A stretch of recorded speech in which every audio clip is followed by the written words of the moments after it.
হ্যাঁ গো, তোমার হাতে ওটা কি গো? কি আছে ওতে? কি এনেছো? ওই তো, বলবো কেন? ঢং করো না তো, বলো না কি আছে ওতে। কই, দাও তো ব্যাগটা, আমাকে দাও।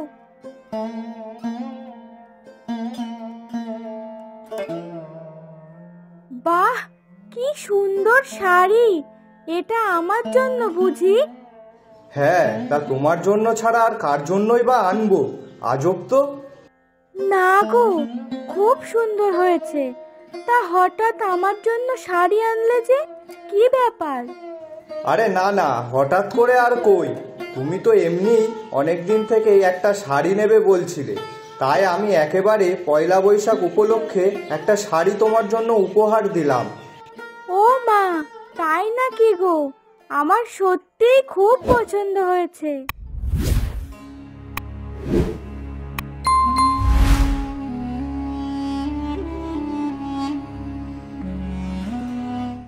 হ্যাঁ হ্যাঁ, তোমার তো সারাদিন বাড়ি বসে থাকা ছাড়া আর কোনো কাজ নেই। যত সব আমারই কপাল খারাপ, না হলে তোমার মতন এরকম উটকাট ছেলের সাথে আর বিয়ে হতো না। না মানে তুমি কি বলতে চাচ্ছ? হঠাৎ এসব বলছো, ব্যাপারটা কি? হ্যাঁ, তা বুঝবে কেন? এই যে পয়লা বৈশাখ গেল, তাতে তুমি তো আমাকে কোনো কিছু একটা দিলেও না, আবার বেশি কথা বলছো।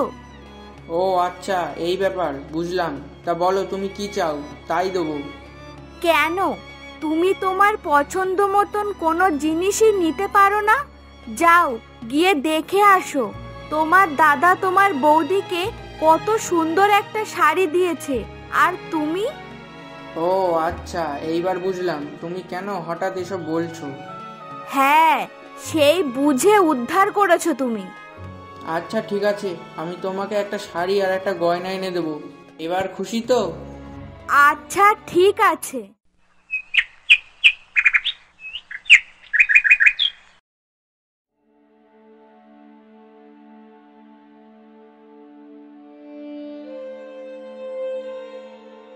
আরে দাদা, তুমি এখন এখানে? আরে হ্যাঁ, আর বলিস না, মাঠে না আসলেও তো হয় না, তাই বাধ্য হয়ে আসতে হয়। তা তুমি কেন আবার কষ্ট করে মাঠে আসতে যাও? তা আর কে আসবে বলতো? ও মা, এমন করে বলছো যেন তোমার কেউই নেই।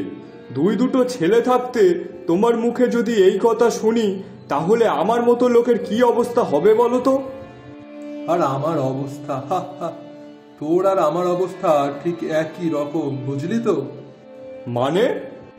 মানে তোর ছেলে না থেকে যা অবস্থা, আর আমার দুটো ছেলের থেকেও সেই একই অবস্থা। এবার বুঝলি তো? তা ছেলেদেরকে বলো এই কাজগুলো তাদের করতে। তোমার তো বয়স হয়েছে এখন, এইসব কাজবাজ করলে কি আর হয়? এক কাজ করো, তোমার যা জমি জায়গা আছে তা তোমার যে দুই ছেলে আছে তাদের মধ্যে ভাগ করে দাও, তারপরে তারা নিজেরাই কাজ করবে। তখন তোমাকে আর এত দায়ভার নিতে হবে না। হ্যাঁ, তাও ঠিকই বলেছিস, আমিও সেটাই ভাবছিলাম। তাই বলে আবার সবটা দিয়ে দিও না যেন। পারলে এক কাঠা জমি নিজের নামে করে রেখে দেবে, বয়স্ককালে তোমার দরকার পড়বে। হ্যাঁ, একদম ঠিক বলেছিস। দেখি, আমি আজকালের মধ্যে ছেলেদের সঙ্গে একটু কথা বলবো। সারা জীবন তো খেটেই আসলাম, আর এই বয়সেও এসে যদি এইভাবে খাটতে হয়, তাহলে ভোগ করব কবে আর? হ্যাঁ, ওই জন্যই তো বললাম, কারণ তোমার দুটো ছেলের বিয়ে হয়ে গেছে, তাদের আবার ছেলেপুলেও হয়ে গেছে। এখন তুমি কোথায় নাতিপুতি তাদের সাথে সময় কাটাবা, তা না এইদিক ওদিক কাজ করে বেড়াচ্ছ।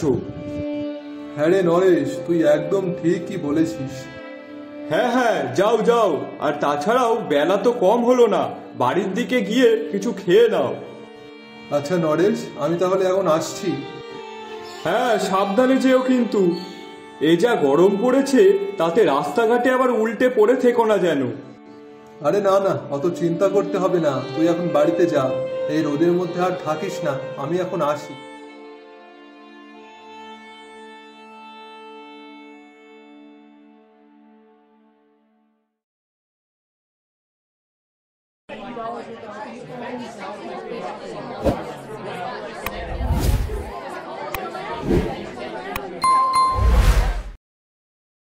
বৌমা, ও বড় বৌমা, বড় বৌমা, আমাকে একটু জল দাও তো। ধুর বাবা, এতক্ষণ কাজ করে এসে সবেমাত্র একটু শুলাম, তাও তার শান্তি নেই। এখন এসে বৌমা বৌমা করে যাচ্ছে, যত সব। না, বড় বৌমা মনে হয় শুনতে পাচ্ছে না, খুব জল তেষ্টাও পেয়েছে, আবার ওদিকে খিদেও লেগেছে। এক কাজ করি, ছোট বৌমাকে ডেকে দেখি। ও ছোট বৌমা, ছোট বৌমা, আমাকে একটু এক গ্লাস জল দাও তো। না, কেউ তো একটু আসলোও না। এক কাজ করি, আমি গিয়ে নিয়ে আসি।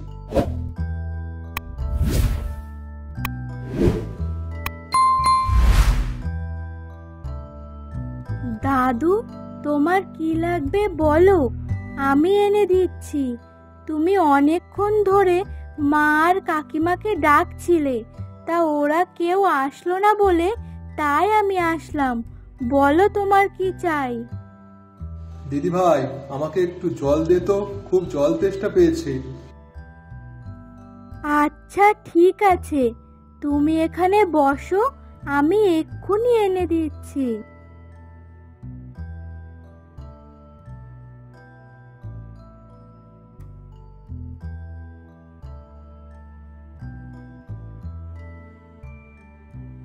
দাদু, এই নাও জল। আচ্ছা শোনো না দাদু, তুমি তো সকালে মনে হয় কিছু খাওনি, তা চলো, আমি ভাত বাড়ছি, তুমি গিয়ে খেয়ে নেবে। না না দিদি ভাই, তোমাকে বেশি কষ্ট করতে হবে না, আমি না হয় একেবারে দুপুরে খেয়ে নেব। না না, তা বললে হয় কি করে? সকালে না খেলে তুমি তো অসুস্থ হয়ে পড়বে। আমি অত শত জানি না, আমি ভাত পাচ্ছি, তুমি খেতে চলো। আচ্ছা ঠিক আছে, বেশ।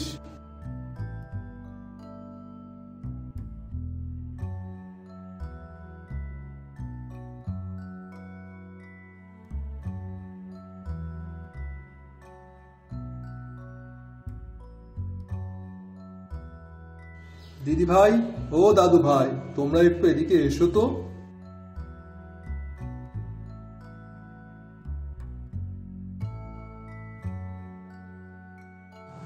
দাদু, তুমি আমাদের ডাকছিলে? হ্যাঁ দাদু ভাই, তোমাদের সঙ্গে একটু কথা ছিল, তাই ডাকলাম আর কি। কি কথা দাদু, বলো। আচ্ছা দাদু ভাই, তুমি বলো তো তোমার কি চাই। দিদি ভাই, তুমিও বলো তোমার কি লাগবে। কেন দাদু, হঠাৎ এই কথা? ও মা, পয়লা বৈশাখ, নতুন জামা কাপড় দিতে হয় তো, তা তোমাদেরকে হয়তো ওই দিন পারিনি, একটু সমস্যার মধ্যে ছিলাম, তা আজকে ভাবছিলাম তোমাদের জন্য কিছু একটা কিনে আনবো। তোমরা বলো, তোমরা কে কি জিনিস নেবে। ও আচ্ছা। বলো তো দেখি তাড়াতাড়ি, তোমরা কে কি নেবে। আমার জন্য একটা সুন্দর দেখে জামা আনবে, আর একটা খেলনাও এনো। ও আচ্ছা, বেশ বেশ। তা ছুটকি মা, তুমি কি নেবে বলো। আমি? আরে বলে দে না দিদি, দেখ আমি তো বলে দিলাম আমার কি লাগবে, এবার তুইও বল তোর কি লাগবে। আচ্ছা দাদু, তুমি এক কাজ করো, তোমার পছন্দ মতন একটা কিছু নিয়ে এসো খানি। আচ্ছা ঠিক আছে, বেশ। হ্যাঁ দাদু। আচ্ছা ঠিক আছে, আমি তাহলে এখন বাজারের দিকে যাই, গিয়ে দোকান থেকে তোমাদের জন্য জামা কাপড় কিনে নিয়ে আসবো। কি মজা কি মজা, নতুন জামা খেলনা হবে। আহ, তুই একটু চুপ কর তো। আচ্ছা ঠিক আছে দাদু, সাবধানে যেও কিন্তু তুমি। হ্যাঁ দিদি ভাই।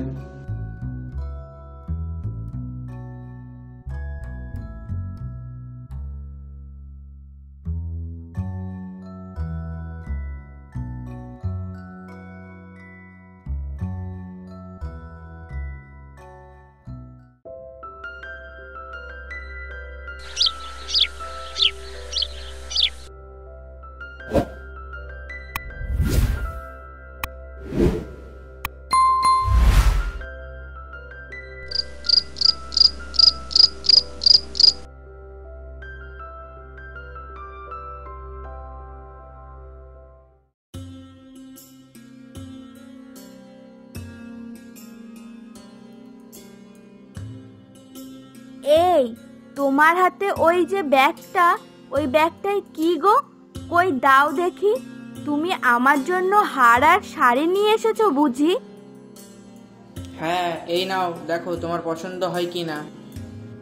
কই কই দাও দেখি।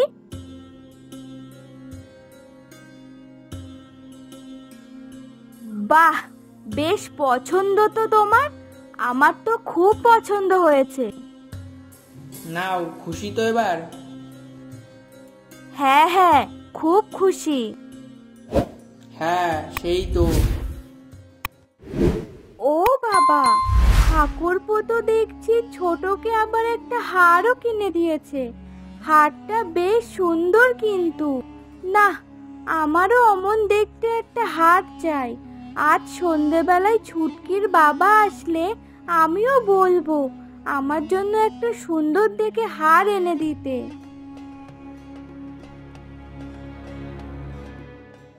তোমার জন্য এই এত কিছু কিনে আনতে গিয়ে আমার ছেলেটার জন্য আর কিছু আনতে পারলাম না। বাহ, এমনি যত দোষ সব আমার না? হ্যাঁ, তাছাড়া কি, তুমি যদি এসব না আনতে চাইতে তাহলে তো ছেলেটার জন্য কিছু একটা আনতে পারতাম। তোমার এইসব আনার পরে আমার হাতে আর সেরকম টাকা ছিল না যে ছেলের জন্য একটা জামা আনবো। আর আমি যদি তোমার জন্য না আনি তাহলে তুমি আবার বাড়ির লঙ্কা কাণ্ড বাঁধাবে। হ্যাঁ হ্যাঁ, সেই তো। এখন আর টাকা থাকবে কেন? ছেলের বইয়ের জন্য কি আর কাছে টাকা থাকে? তোমার বাবার তো টাকার অভাব নেই, তা সেখান থেকে নিতে পারছো না। আর তাছাড়া তোমরা বাবাকে বলতে পারছো না দুই ভাইয়ের নামে জমিগুলো সমান ভাগে ভাগ করে দিতে? ওনার তো বয়স হয়ে গেছে, কোন দিন আছে কোন দিন নেই তার তো কোনো ঠিক নেই। জমিগুলো দুই ভাইয়ের নামে লিখে নাও। হ্যাঁ, কথাটা কিন্তু মন্দ বলনি। দেখি আজ রাতে দাদার সঙ্গে কথা বলে ও কি বলে। দাদু ভাই, ও দিদি ভাই, তাড়াতাড়ি এদিকে এসো তো দেখি।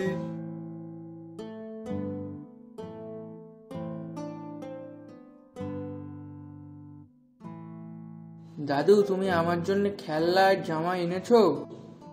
হ্যাঁ হ্যাঁ দাদু ভাই, তোমার জন্য এনেছি আর দিদি ভাইয়ের জন্য এনেছি। এই না, ধরো।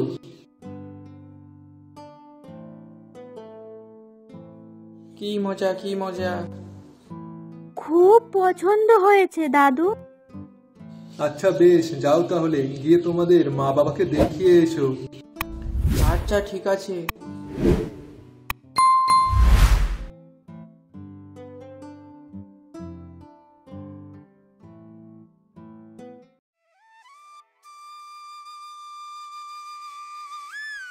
বাবা, মা, দেখো দাদু আমাকে পয়লা বৈশাখের জন্য একটা জামা আর একটা খেলনা উপহার দিয়েছে। দেখো দেখো, কি সুন্দর না? ওই তো যা দিয়েছে তাতে আবার সুন্দর কিসের? এই ছুটকি, এইদিকে আয় তো, দেখি তো তোকে কি দিয়েছে। এ মা, তোকে এই শাড়ি দিয়েছে? তোর দাদুর কি টাকার অভাব হয়ে গেল নাকি রে? হ্যাঁ, তোদেরকে বেছে বেছে এই দিয়েছে? তোর ভাইয়ের তো দুটো দিয়েছে, আর তোকে কিনা একটা জিনিস দিল। তাই কি হয়েছে মা? আমার তো বেশ পছন্দ হয়েছে। থাম তো, তুই থাম। আচ্ছা ছুটকি মা, তুমি আর তোমার ভাই এখন যাও তো, আমরা একটু দরকারি আলোচনা করছি। তোমরা পরে আসবে, কেমন? আচ্ছা ঠিক আছে বাবা। ভাই চল, আমরা এখন যাই।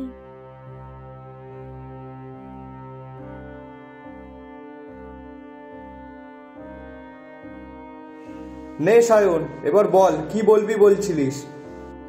দেখ দাদা, তোকে যেটা বলবো বলে এখানে ডেকেছি সেটা হলো, বাবার তো বয়স হয়ে যাচ্ছে, তাই আমি বলছিলাম কি, যদি জায়গা জমিগুলো নিজেদের নামে করে নিয়ে যেতে পারতাম তাহলে একটু ভালো হতো।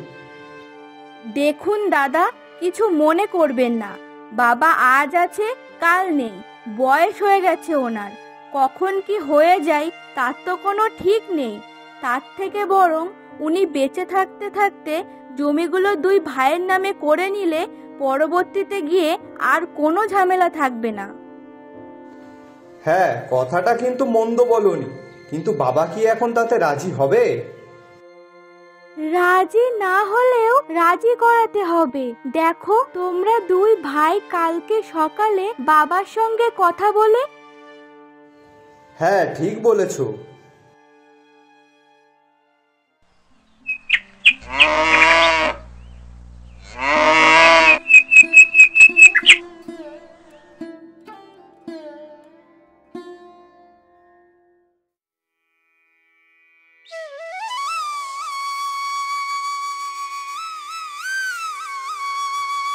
সায়ন, অয়ন, এদিকে একটু আয় তো।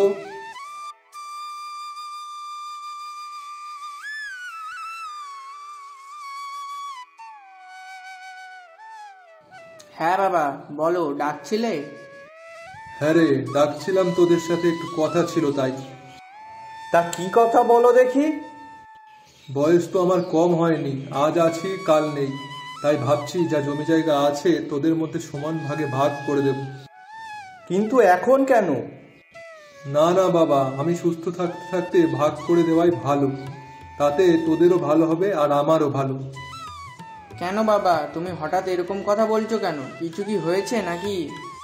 হা হা হা, খোকারে, আমি তোদের বাবা হই, বুঝলি তো, তাই সব কিছুই বুঝি আর সব কিছুই জানি। কি জানো বাবা? কাল যে তোরা চারজন ঘরে বসে আলোচনা করছিলি সেটা আমি সব শুনে নিয়েছি, তাই আমার থেকে কোনো কিছু লুকিয়ে লাভ নেই। না বাবা, আসলে থাক থাক, আমাকে আর অত কৈফিয়ত দিতে হবে না। তার থেকে বরং তোরা এক কাজ কর, তোদের বউদের ডাক, সবার সঙ্গে একটু আলোচনা করে দিই। আচ্ছা, ঠিক আছে বাবা।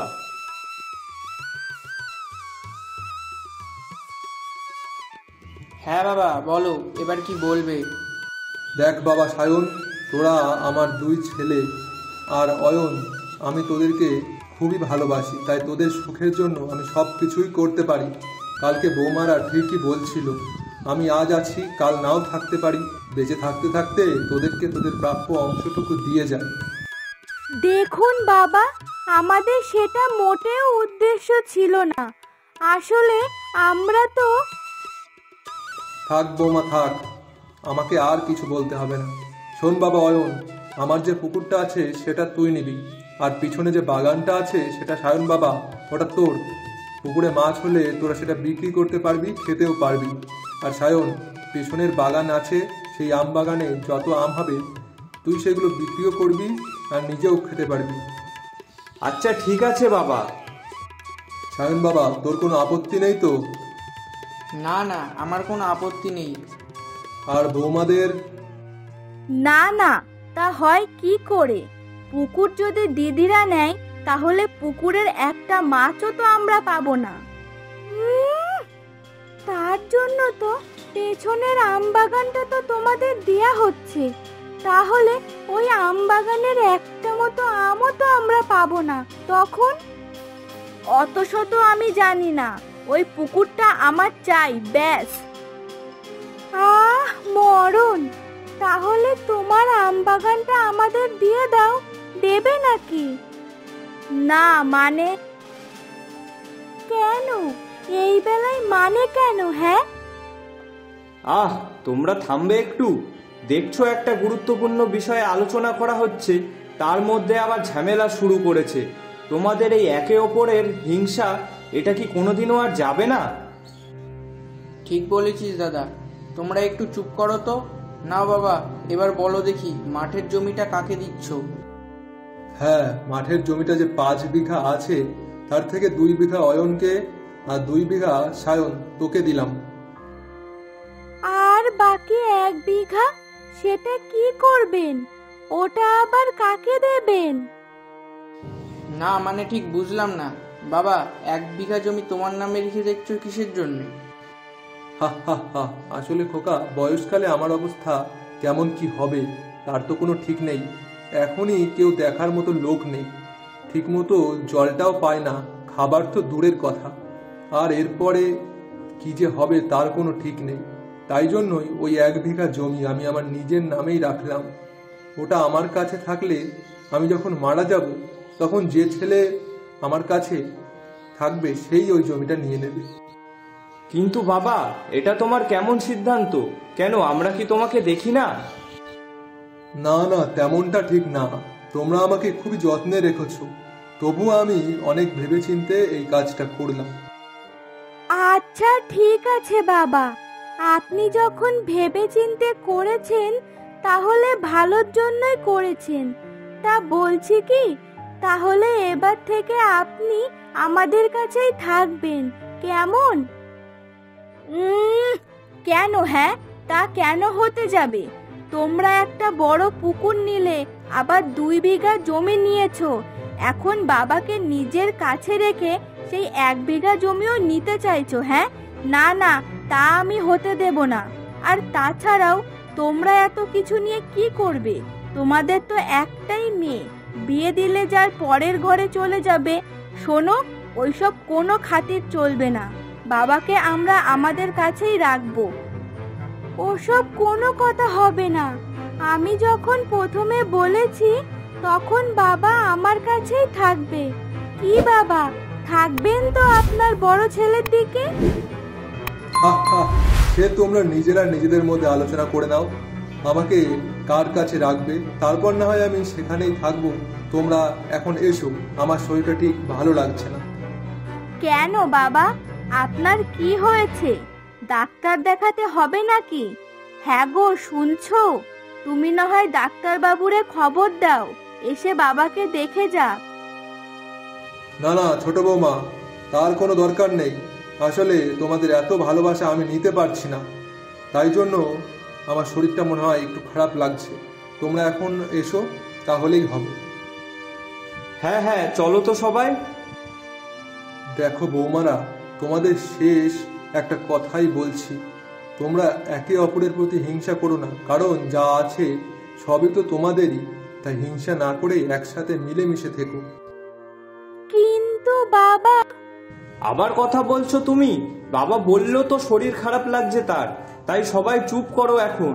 চলো সবাই এখান থেকে।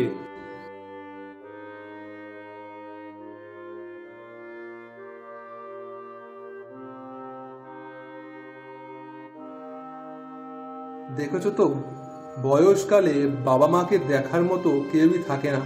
টাকা কিংবা সম্পত্তির কথা আসে যখন, তখনই সবাই বয়সকালে নিজের কাছে রাখতে চায়। হা হা হা, কি অদ্ভুত না এই দুনিয়া।